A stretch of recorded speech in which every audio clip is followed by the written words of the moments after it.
नमस्कार आजिर एही अनुध्यानकु आपणमानंकु स्वागत मो सह एही कुरुक्षेत्रर विशाल तथा भयंकर रणांगन छिड़ा होई टिके देखंतु तो जणे निकटतर सहचर तथा उपदेष्टा भावरे आज मो आखि आगरे एक संपूर्ण अविश्वसनीय दृश्य घटुछि।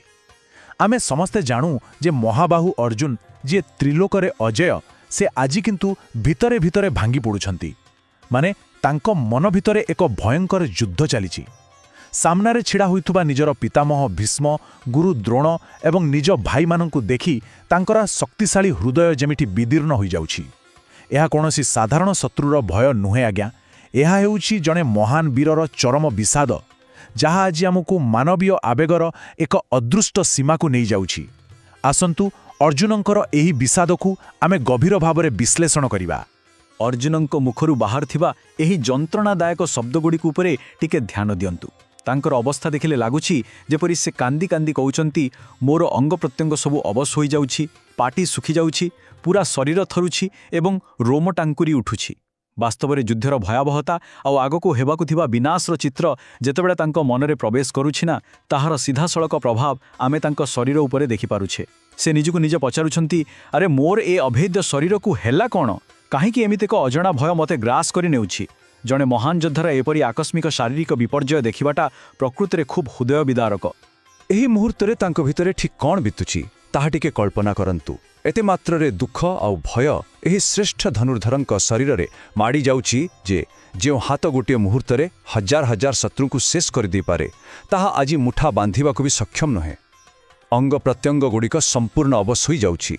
पाटी एमिति सुखी जाउछि जेमिति किए तांको भितरु सबु जीवन शक्ति टाणी नेउछि। शरीररे उत्पन्न हेउथिबा एही तीव्र कंपन एवं रोमटांकुरी उठिबा प्रमाण करुछि जे अंतरर शोक केते गभीर।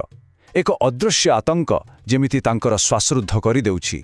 गोटिया पटे सही अजय योद्धा अर्जुन जहांको हातरे दिव्य गांडीव धनु सर्वदा शोभा पाए, आउ अन्य पटे आजि सही महान अस्त्र तांकर कंपित हातरु आपे आपे खसी पड़ुछि। एही परिस्थितिरु स्पष्ट जଣା पड़ुछि जे से निजको केते असहाय अनुभव करुछंती। तांको चर्म जेपरि एक अंतर्दाहरे जळी जाउछि। सत कहिबाकु गले जेतेबेले भितरर विश्वास आउ मनोबल पूरापूरी भांगी जाए ना सेतेबेले त्रिलोकर सबुठारु शक्तिशाली अस्त्र मध्य उठाइबा असंभव होई जाए। निजर सही दिव्य परिचय को हराई महाबाहु अर्जुन एबे एक भयभीत एवं असहाय साधारण मनिषर स्तर को खसी आसीचंते।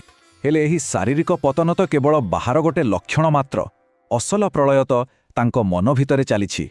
मु काहा सह युद्ध करुछि, मु एठारे काहीकि अछि, एही रक्त भिजा सिंहासन कौन मोर पितामह आउ गुरुजनक जीवन ठारू अधिक मूल्यवान? ठीक एमिति किछि प्रश्न तांको मस्तिष्क को घांटी पकाउछि। से एबे निज रथ उपरे सीधा होई ठिया हेबाकु मध्य असमर्थ। तांको मन संपूर्ण भावरे भ्रमित होई जाइछि। आज्ञा हाँ, जेतेबेले लक्ष्य अस्पष्ट होई जाए एवं निज कर्तव्य उपरे एते बड़ प्रश्न चिन्ह लागि जाए सेतेबेले बड़ बड़ मनीष भी भारसाम्य हराई बसिंती। एहा एक भयंकर मनोवैज्ञानिक भूमिकंप जहा अर्जुनक चेतना को मूलरू दोहलाई देइछि। आसंतु एही संकट को टिके पाखरु विश्लेषण करिबा। एहा कोनोसी साधारण भय नुहे, एहा हेउछि मुख्यतः तीनोटी स्तरर एक क्रमागत पतन। प्रथमे आमे देखिलु तांकर शारीरिक अक्षमता, अंग अवश हेला आउ दिव्य धनु गांडीव हातरु खसी पड़िला। तापरे आसिला मानसिक भारसाम्यहीनता, मन भ्रमित हेबाकु लागिला आउ चारिआडे केवल अशुभ लक्षण मान दिसिला। किंतु सबुठारु भयंकर हेउछि तृतीय स्तर अर्थात नैतिक विषाद। एहिठारे ही प्रकृत जंत्रणा आरंभ होछि। निज लोकंक रक्त निज हातरे बोहिबार चिंता तांकु तिळ तिळ करी मारि दउछि। एही संकट केवल शरीरर नुहे, एहा हेउछि तांकर मन एवं आत्मार एक संपूर्ण विपर्जय।